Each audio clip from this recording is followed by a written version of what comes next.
What's poppin', everyone? I'm Venomous Stare, and I have an exciting StarCraft 2 replay for you today. It's not going to be a GSL player versus a BlizzCon finalist today. It's going to be two streamers from North America that are both pretty damn entertaining. And the one in the top left who plays Zerg under a Smurf ID in this current game is Neuro. And if you don't know who Neuro is, well, you're really missing out because he streams very frequently. He has a very good attitude, he does a lot of commentary, he consistently reads chat, and he's a pretty damn good player, GM level. His opponent is someone that I am sure you have heard if you are watching these videos, because surely if you have heard of Venomous Stare, which spread the good word of me to your buddies, you have heard Nathanias, because he is the guy who casts alongside Rotterdam in the WCS. He's a pretty damn good player. He's someone who really does more mech styles than a lot of Terrans. And in fact, one of the interesting things that Nathanias does is he will actually go into BC more often than a lot of people. And I know you're thinking, well, no one goes BC, so if you went BC once, that would be more often than most people. But Nathanias did try to make the BC work when it got those two significant changes. And one thing about Nathanias is, whenever there is a significant change in the game, he will actually try to test it out aggressively. We see a lot of pro gamers, like, when the BC change came out, I would say about 95% of the Terran population just ignored it. But Nathanias actually goes out of his way to try stuff out, and I think it actually helps his casting, because he has experience with a lot of the new stuff. And Nathanias is going for an old school build here, that I really like. I love to see stuff like this. So this is called Racks Expand or One Barracks Expand. This was extraordinarily common back in the day. And this is one of these moves that in StarCraft 2 that can take advantage of a cyclical metagame. So essentially the strategy is you just make a barracks and then you make your expansion. But notice he delayed his gas. So he's not going to make a Reaper, and then he took double gas so he can get into quick factory. Super old school, brilliant play, and Neuro loses an Overlord. So why is that play good? Why is it brilliant? Why am I gassing it like Charlie Clips? Well, as you see a factory go down, let me tell you why I love this Marine opener so much. First of all, I think it's just exciting to see different openers because, quite honestly, the mundane Reaper expand every single game is kind of annoying to watch every single game. And quite honestly, whenever I queue up a Zerg, I play all three races if you guys didn't know. Really hate dealing with the Reaper. This is old school, you know, this is like Wings of Liberty. You get to take your natural, you don't get to get browbeaten. You don't have to worry about the Reaper. And Nathanias already has a bunker, so great moves here from Nathanias as he's definitely taking advantages here in the early game as he is preparing to tech into Reactor to Hellion. He has a lot of money, he builds a starport here.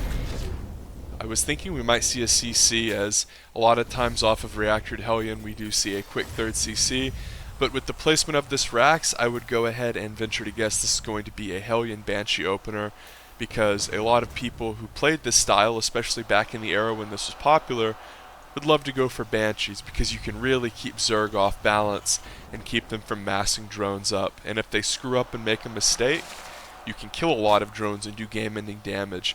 Now at the GM level, this doesn't really happen a whole lot, but you know, if you play at Diamond and below and you go Hellion Banshee, you can just straight up win some games. Now this is a battle. I don't even know what to call this. This looks like something out of Twisted Metal. The Sweet Tooth Hellions, I guess I'll deem them. If you played that game, shout out to you. That was one of the first video games I ever played was Twisted Metal 3, and then subsequently 4, which had a very angsty music soundtrack. Pult Viking coming out here for Nathanias. What is a Pult Viking? Essentially, it is a Viking used to hunt down overlords, popularized by Pult, formerly of TSL.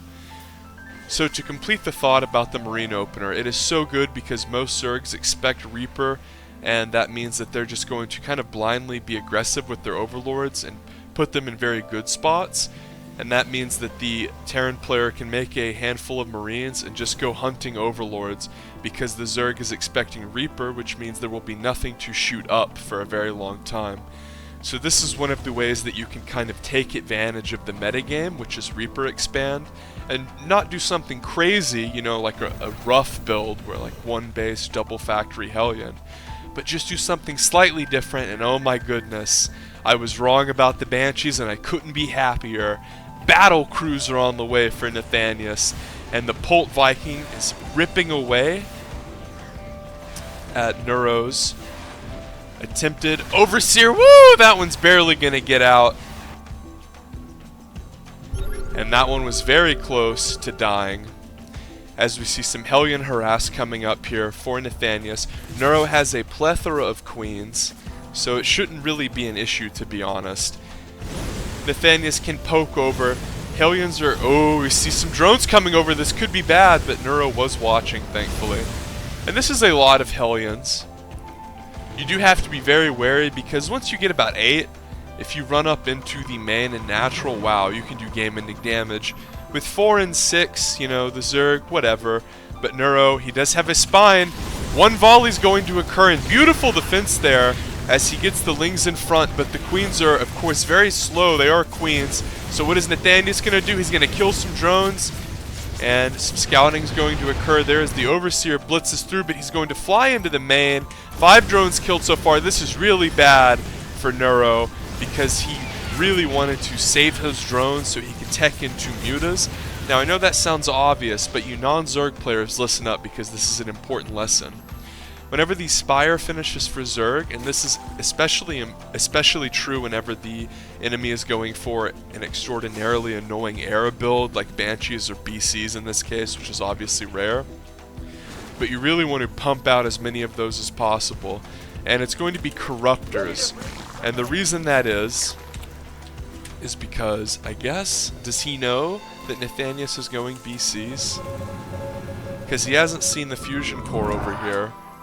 And if we go to units, I mean, the BC is out. And it doesn't have a kill, so notice that the Pult Viking, instead of clearing for drops, cleared for a BC, which is really weird. So this Battle Cruiser is going to come out here for our Pennsylvania player, and he's going to start to try to do damage, but a Corruptor gets transfuzzled. Great move there, and boom! See you later, Queen. And I'm not talking about when Lloyd got fired. Cap HD. Mass Repair coming out here for Nathanias. And Hellion Harass is going to occur here, so nice move, but the creep spread for Neuro. We'll get rid of that. And every time I say the name of our wonderful Zerg player, who is like a combination of a few people. Now let's think, as we see some mass turrets going down, as double armory, as well as more factories coming. So it's going to be full-blown mech for Nathanias. Very exciting stuff here. This isn't like boring Raven Turtle mech. This is like really creative mech. So Nathanias is putting on a very exciting game, and win or lose, I think we really have to give a shout out to Nathanias and commend him for how he is playing. Corruptors are out here, and this is why these turrets are so useful, because Corruptors are good at air-to-air engagements versus battle cruisers, especially because Neuro built so many, pretty much in lieu of mutas. But these turrets are going to prevent them from running up here and getting a few volleys off. Now the change to the battle cruiser, if you've been out of the scene, essentially they made the battle cruiser better. They got rid of this absolutely god-awful like energy upgrade that nobody liked. Like imagine having a unit as late game as the battle cruiser and then giving it an energy upgrade, but it also has an upgrade that is the only ability that it has. So essentially before the battle cruiser you had the Yamoto upgrade, which still exists, and the energy upgrade. They just got rid of the energy upgrade, bumped up the starting energy, and Hellion Harass is occurring here, but Neuro cleans it up, and this is a product of good creep spread here. Notice that Neuro kind of has creep spread all the way across the map. He doesn't like just have it up through the middle. He has it all the way around through this right side, through the reeds, which prevent vision, so it makes spreading creep annoying. As you see more BC harass coming here for Nathan. He's going to pick off the Ovies. Now I love that Nathanias, even though he made a tech lab on his starport, kind of feigned Banshee. He just made a Pult Viking, but it actually synergizes perfectly with this BC build. because that first BC attack he did ripped off 4 beautiful kills, sent off a screaming Yamoto, and then tellied out like he got some serious PK loot. Damage is occurring here, but the Corruptors are going to... Now these should just telly out. One of them dies, that's really bad, but I'm sure that was a product of that happening. Did he save the other one? As we see Blue Flame Hellions warring away here with Lings, but Swarm Hosts are out, and this could be bad, but they kind of went flaccid trying to defend. This is really weird, like, doesn't these... Oh, Blue Flame Hellion ripping apart drones. And this is great to see. One of the best things you can do with Terran Mech is consistently harass with Blue Flame Hellions. Nathanias has been trying to do this, and Neuro has been defending extraordinarily well due to creep spread. And these bizarrely skinned units are really throwing me off because they look really different. I've been watching this game, playing this game for like, I don't know, 5+ years, and seeing, look at this, like, the 7 sweet tooths at a time coming here for the Kappa Terran Nathanias. And how do I know this is a real Nathanias? Because he has the Kappa clan tag. That is the official Nathanias clan. Blue Flame Hellions coming up here. They are not in Hellbat mode, which could be a little bit bad. And Swarm Hosts are going to come out here, and Swarm Hosts do a crapload of damage, and one of the battlecruisers tellies away. But notice that these Hellions actually, I think, if they can stay away from the Locust, they do better because they can volley and run, but they really get engaged on hard there. But do a good job of defending, as the Terran did have a lot of stuff. 9 kills and an extraordinarily low BC, as the Zerg player Neuro does finish it off there. And that's annoying because he was a couple Queen volleys away from just killing that outright. 10 Hydras on the way for our Zerg players. This has been a very unique game, and the Thors are aggressing onto the Hellbats. Excuse me. The Hellbats are trying to defend the Thors, and it's all just going to die here as the Swarm Hosts aggress onto the Terran mix. And that was a very interesting composition for Nathanias, but the Thors are extraordinarily gas intensive, and Nathanias just GG's. So why did he GG? Well, if we go to structures, do you see a 4th? You don't. You don't see a 4th. Well, the problem with going mech is you really have to have gas. It's not like bio where you can just lift your main and mule hammer. So you really had to have that 7th and 8th. Wow, that took a very long time for me to get out. Gas geysers. And after losing all of that army and all of that gas, look how far behind in supply he was.